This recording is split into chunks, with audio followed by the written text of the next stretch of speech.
What's up, everybody? Welcome to Season 1, Episode 3 of Fake Film School. This episode is titled Sharpen Your Sword, and we'll be discussing how to refine and enhance your skills as a filmmaker. I'm a film producer, director, the curator and host of this platform, and a multi-hyphenate mogul with taste, Jazmin Bryant. Thanks for tuning in, and let's get into it. My next guest is a 27-year-old Trinidadian American filmmaker rocking it out of Inglewood, California. He co-founded A-Roy Productions with his business partner, and for the past 5 years, they've been making waves with music videos, short films, and diverse client work. Driven by a fierce passion for cinematography, editing, music, and digital media, he has put his mark on everything from skits to TV shows. With a vision to bring fresh, groundbreaking perspectives to the screen, he's ready to share his unique storytelling skills and creative flair with the world. Also, he has a crazy short series on Amazon Prime called Private School. Give it up for Jared Bishop, everyone. Yo, what's up? How are you? I'm good. How you doing, Jasmine? I'm great. How are you? I'm chilling. I'm glad to be here. Happy to be here. Thank you for being here. Let's get into it. Let's do it.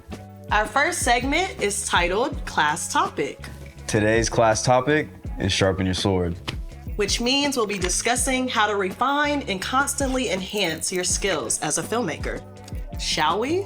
We shall. So Jared, what is the first project you created as a filmmaker? I know you love this question. And what did you learn from it? Take us back. So the first film I actually did with my business partner and my other homeboy for a Frank Ocean song. I remember one day I was with my homeboy Santino and we were just listening to the song Biking. And him and I were just talking. We were like, oh, we should shoot a video to this song. Video. You know, and I was already going to film school, like trying to get better. So I was like, oh, this is only gonna help me, like, you know, refine my skills. So we ended up shooting the video, and it was like a short film pretty much, and it did pretty well. We shot it in 2019, but it went viral in 2020. Yeah. And that's like my first ever film that I would consider, oh, this is my first film. Sure. You know? That's fair. That's so dope. Yeah. And it's cool. Going viral doesn't happen often. So when it does, it's like you have to bask in that. You know, and I'm really grateful for that video too, because it just taught me a lot about how the things that you make at the time, like say you're going through certain things, like your art will be attached to that. Since then, have you kind of seen improvements in your work? When is that moment for you that it kind of clicked?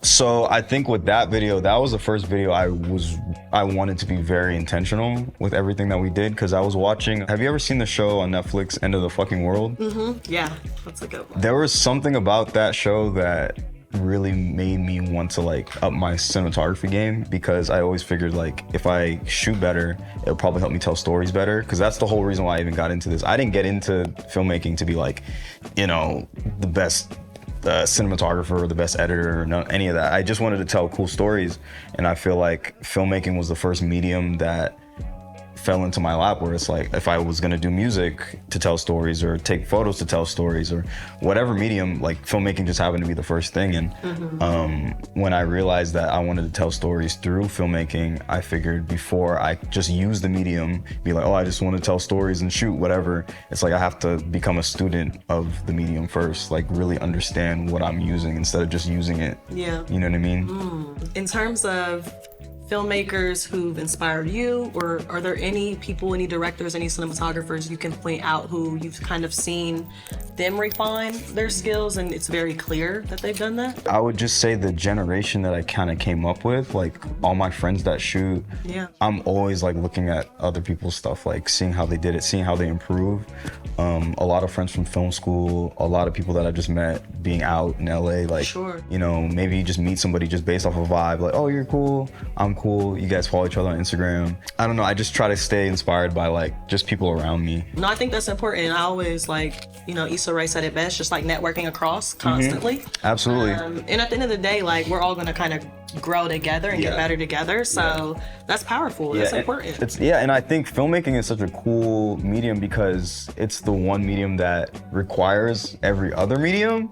So like I have conversations with people about filmmaking that don't even film. Like like people that do music, people that do fashion, people that write. It's a very communal medium, you know? I have to ask, please let us know, how do you navigate Los Angeles and all the politics that come with this city and in this industry? How do you stay true to you? Man, I think for me, it's finding like a really good community of people that are just focused, you know?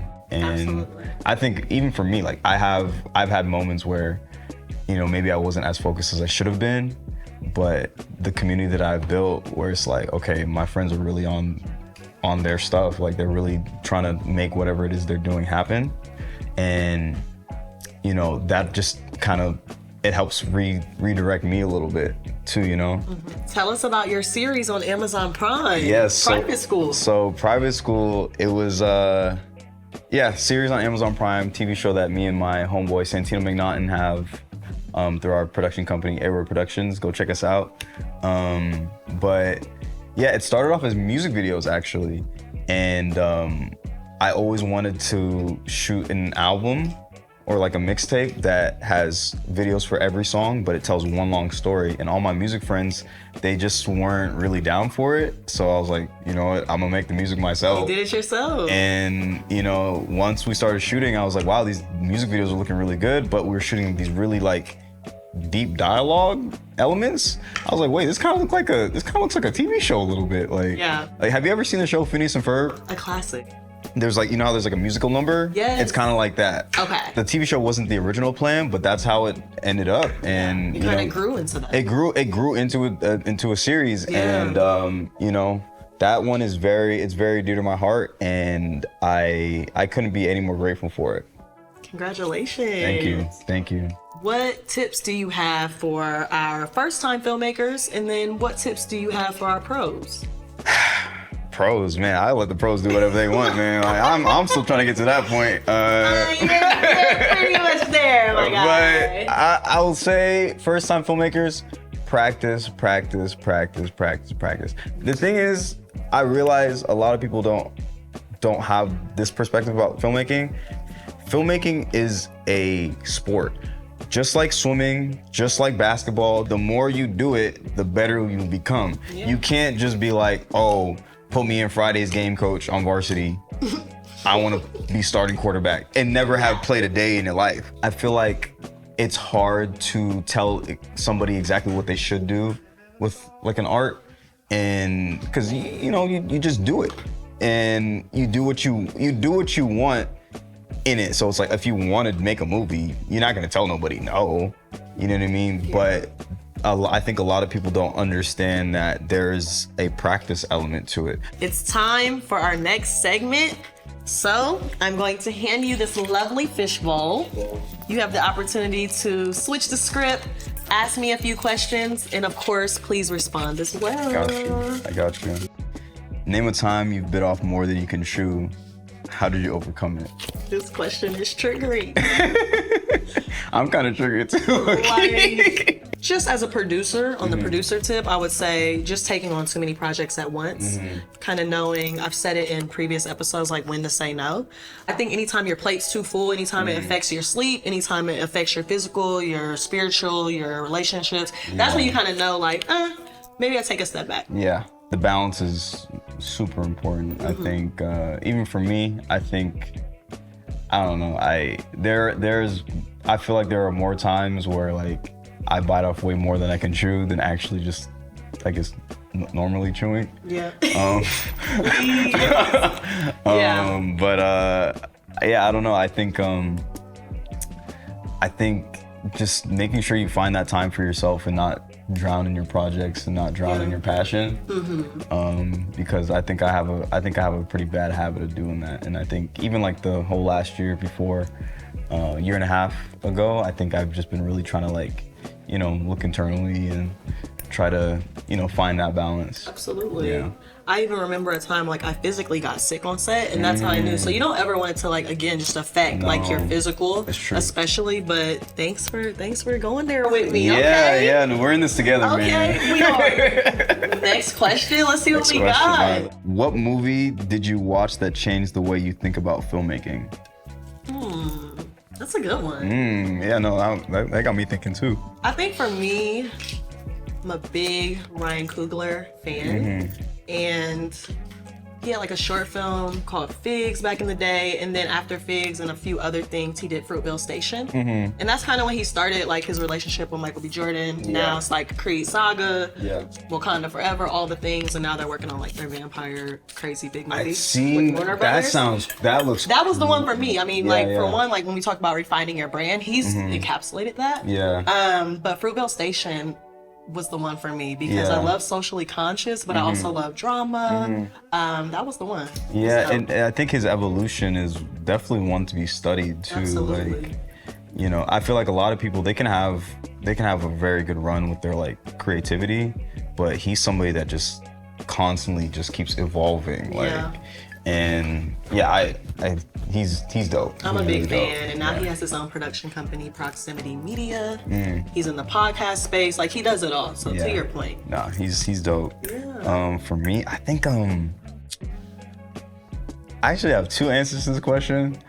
One was you ever see Avatar? Of course. With the blue, which one? The blue people. Oh yeah.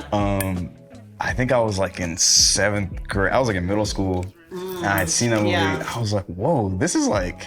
That's a good one. This is really good. like I had never really thought. You never had seen anything like it. I had never seen anything like it. I was like, wow, like a movie could be like I actually like walked out the theater still thinking about the movie. I was like, whoa. It was that one, and then have you seen Black Swan? That's a good one. That's a classic. Yeah, I was like, that was the first movie that I really understood, like, oh, you can like do things metaphorically. Like you can put metaphor, like it doesn't have to be like literally happening. Sure. But in a metaphorical sense, you could still like kind of learn from it. Like not everything has to be hyper realistic. You know what I mean? Yeah. Perfect segue to our next segment, which is titled What You Watching? Any cool music videos, projects, anything streaming or in the theaters you've seen that you want to mention? I just finished Adventure Time, like all 10 seasons. That was like, I don't know. That's like a spiritual ass. like it's hitting different now. No, it does. It's like you wouldn't expect it to tackle such heavy psychological topics, and it just really got me thinking. I think as an adult, like you know, as I navigate through the world and my life and stuff, it's definitely dropped some gems on me. That's awesome. No, thank you for sharing. We have to tune in. Yeah. Obviously. Yeah.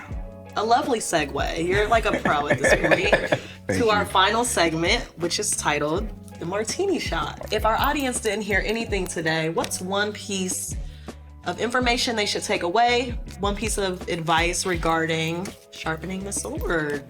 Sharpen your sword. I mean, it's in the name, you know, like just always don't stop refining your skills. Don't stop, you know, getting to the point where you remind yourself, I'm doing this because I want to get better.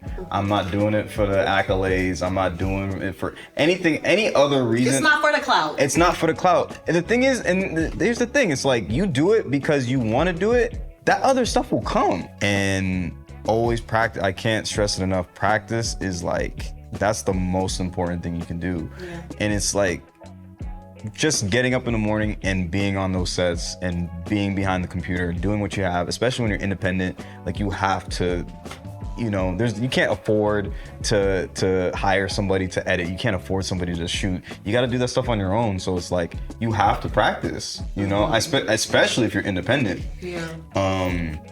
I see a lot of people, they have the luxury of like hiring like directors, hiring cinematographers. And that will come, again, to your point. Exactly. But it's even more powerful as someone who does collaborate later and have bigger budgets later, once you kind of started from nothing and like started from scratch, from shooting yourself, and then now you can eventually hire someone to shoot it for you. Absolutely. And it just, you know, it's gonna refine your taste.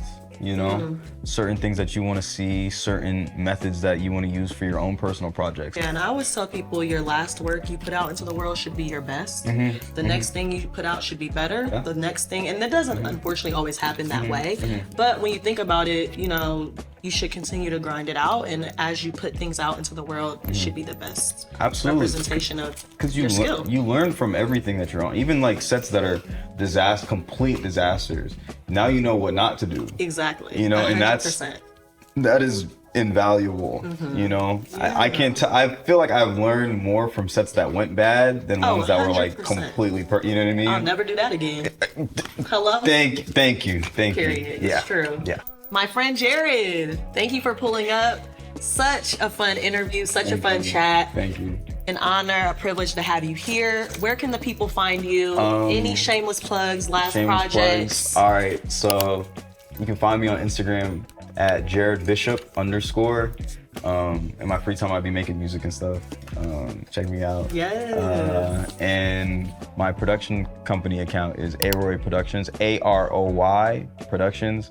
We got some stuff coming. We got a pretty cool project in the works. We're excited.